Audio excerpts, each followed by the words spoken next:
Hey, what's up? Siri Ahmed here. So let's talk Venom. I was really excited about this movie coming out for a couple of reasons. Venom is extremely popular. He's the first villain, if I remember correctly, to get his own comic line. And um, he's awesome. So we kind of had a Venom false start with the original Spider-Man trilogy starring Tobey Maguire. In Spider-Man 3, they created Venom, and it just really did a terrible job, in my opinion, of it. And Spider-Man 3 was not a very good movie, in my opinion. So Venom's story has been told many times. This is going to be, I'm going to try to keep this a non-spoiler review. I'm going to talk about Venom's past because the critics are tearing Venom up, and I don't think that's fair. If you're to go by the comics, his story has been told and retold several times. There are several birth origins to him. There's several origins to Venom, and for whichever one you want to believe is going to determine where you really are in regards to things. So, Secret Wars 8, which came out like in 1984 or something, was for the most part the first appearance of Venom when Spider-Man received the suit when they were off doing the Secret War. So, long story short, several times later, the story was told again. This time it was brought back on a spaceship from J. Jonah Jameson's son. All right? Remember that. Actually, that story has been told two, maybe three times even, with that some type of a storyline being the case. All of the Venom storylines, however, have him encountering Spider Man first, except for one of the Deadpool stories, where Deadpool kind of retells the Secret Wars story. And in this story, Venom encounters Deadpool first and really gets into Deadpool's head. And that's kind of how Venom is really screwed up, if you will, because he was tainted by Deadpool. So let that sink in for a little bit. But in every Venom storyline, except for that one, which was told much later into the Venom stories, more of a backward story. He encountered Spider Man first, and that's why he became the way that he was. Well, then later we went and visited, I think it was an entire planet where Venoms resided, or the symbiotes resided, and they all looked just like him. Now, first thing that went through my mind at that point was same thing that happened in Deep Space Nine, Star Trek Deep Space Nine, when Odo, who said that he formed himself like the scientists that had raised him, and then we go to his planet, and they all look just like Odo. So that was a major faux pas on the Star Trek storyline. But in the Venom storyline, they kind of can be explained because he may resemble Spider-Man with the white spider on the black suit, which was a cool way of making him look like Spider-Man and all that. But he was still enough of Venom to not be Spider-Man. So now let's go back to the Tobey Maguire movie. The Tobey Maguire Spider-Man. There are supposed to be five of those that were going to be made. Now, I'm not talking about the Venom ones, but I'm talking about Tobey Maguire Spider-Man movies. There's supposed to be five of those. So after the third one, there's supposed to be a fourth one, there's supposed to be a fifth one. They killed Venom, and I had literally theorized way back then when that was out that they were going to do something with San Francisco and the Life Foundation because that's where the comics were going at the time. That Brock was going to somehow escape to San Francisco. The hero didn't die at the end of the Tobey Maguire movie. Sorry, try to keep this a spoiler, but come on, that movie was 10 years ago. If you haven't seen it by now, and it's a baloney movie at the end anyhow, so I don't even really believe that's what really happened. So like I said, he lived, in my opinion. You don't so many times in the comics and movies, a guy actually lives when you thought that he died. So anyhow, I theorized at that point that he was actually going to go out to San Francisco with the Life Foundation, meet the other Venoms, or have the other Venoms extracted, and we were going to get a Carnage line. And it literally was my thought process back then. Now, Sony has owned all of these movies. All of the other five Spider-Man movies that there have been before the current Marvel Cinematic Universe Spider-Man. Okay? And I'm talking about within this century. I'm not talking about 70s, 80s, anything along that line. I'm not talking about that. I'm talking about live-action Spider-Man with Tobey Maguire being the first one. So that's not Marvel Cinematic Universe. That's Sony's universe. All right? So with that, there was always the thought process in my mind that this is what they were going to do. So, seeing this Venom movie, Sony got enough sense about themselves to allow Spider-Man to exist in the Marvel Cinematic Universe. And what I'm saying is that the Marvel Cinematic Universe is making money hand over fist. I don't know how else to put it. Everything they touch turns to gold. No ifs, ands, or buts about it. Even when it's a bad show or a movie, it does insane in regards to things. So, with that being the case, Sony's like, hey, you know what? We're going to let you borrow Spider-Man. Marvel Cinematic Universe created a story of Spider-Man, which worked. We didn't have to have the whole backstory. We know the backstory. You can watch the Tobey Maguire backstory. As a matter of fact, the Spider-Verse cartoon that's coming out in the movie that'll be out in December, which I cannot wait to see, makes several references to the Tobey Maguire Spider-Man that I've seen in the cartoon there. So keep that in mind. So anyhow, they let Marvel Cinematic Universe run with Spider-Man. All right? So Tom Holland is now Spider-Man. And what a great Spider-Man he is. And I don't think Sony's going to muck with that. I think Sony's going to use that and continue on with that storyline.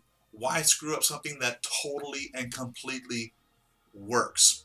Now, in this Venom movie, we're getting a type of a new story of Venom, only this time, instead of him encountering Spider-Man or Peter Parker first, he first encounters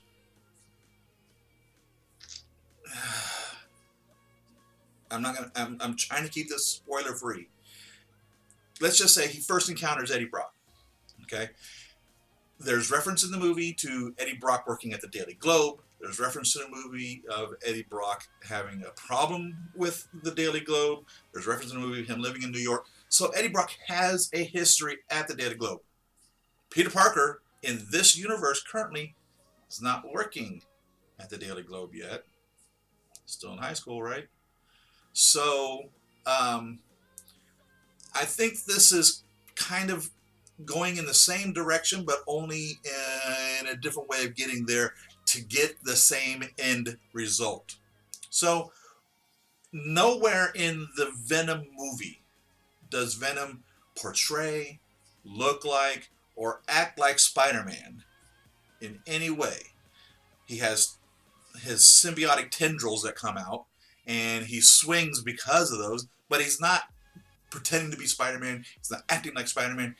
There's no spider on his chest or his back. He doesn't look like Spider-Man. He is what the Venom symbiotes, they look like. So what I think is going to happen is, by them using this storyline in this way of Venom getting to be with Eddie Brock, it allows there to still be a type of a Spider-Man thing later. It's completely possible that one or two things will happen. Peter goes to San Francisco, or Eddie goes to New York. And somewhere along that line,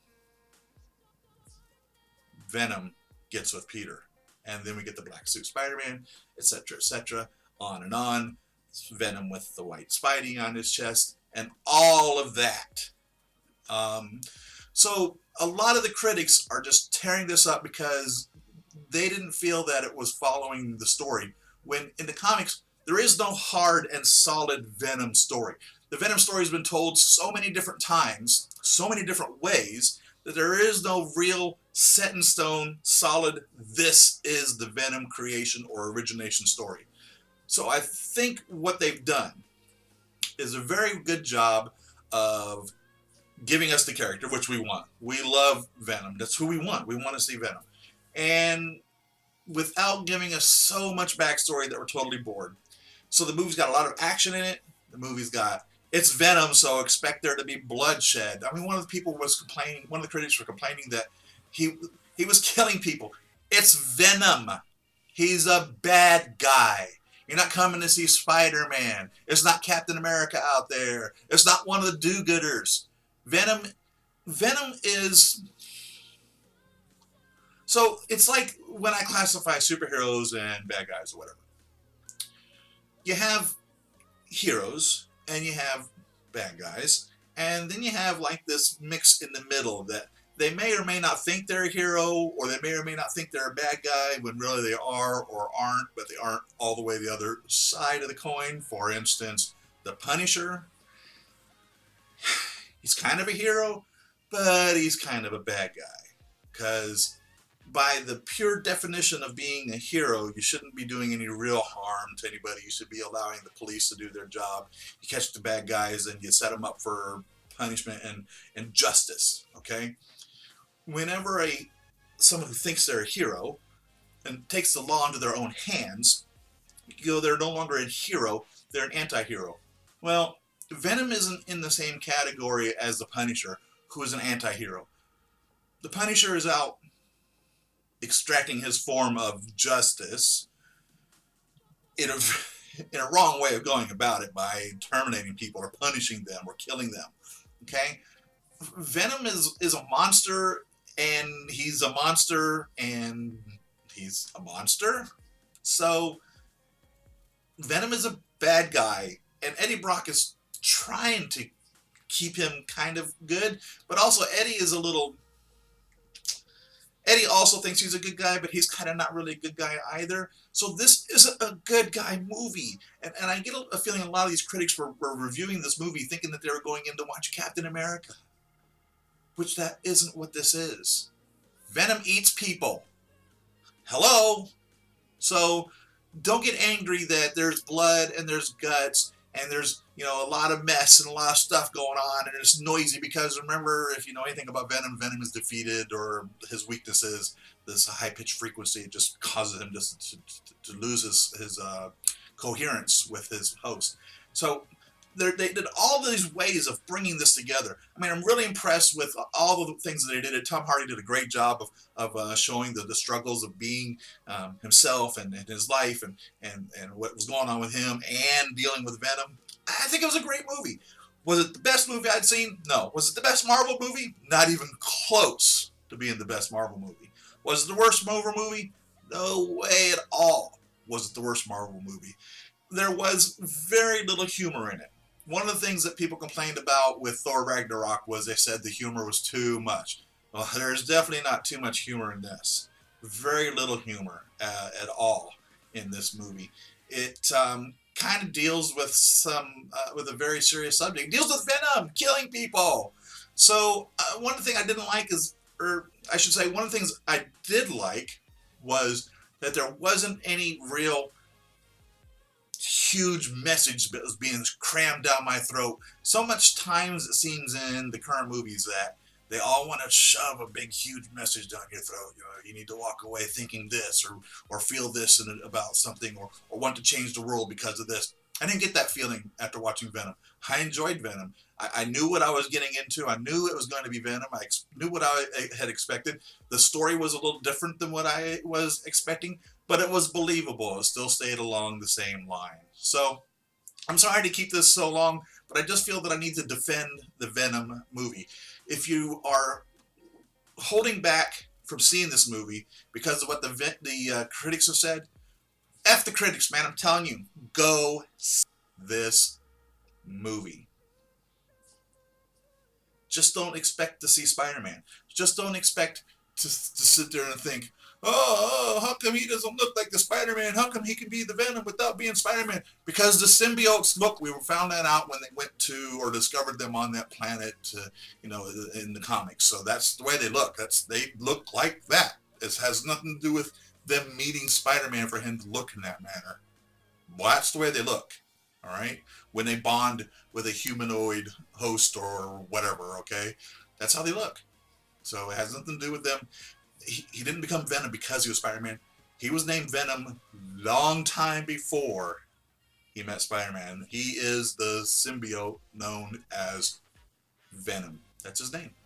So thanks for sticking with me. I'm sorry this went on so long. I just felt that I had a lot of information to say, and I really got tired of the critics tearing this movie up. It's a great movie. It's not the best movie, but it's far from the terrible ratings that the critics are giving it. I enjoyed it. It's got a lot of action.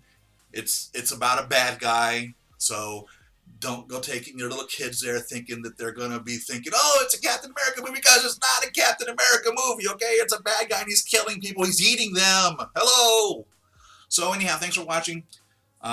Subscribe to my channel if you're new. If you're a subscriber of mine, welcome back. And I'll keep you all updated. Got a lot of things that I'm working on here. I keep saying that all the time. Got my Yondu here and my Mark 6 here. And I need to get those going. So, thanks for watching. I'm going to post also a spoiler review, and we're going to talk about some of the things that I liked and some of the things that I thought were shocking, and you guys tell me what you think. So, look out for that spoiler review. See you on the next video. Happy collecting.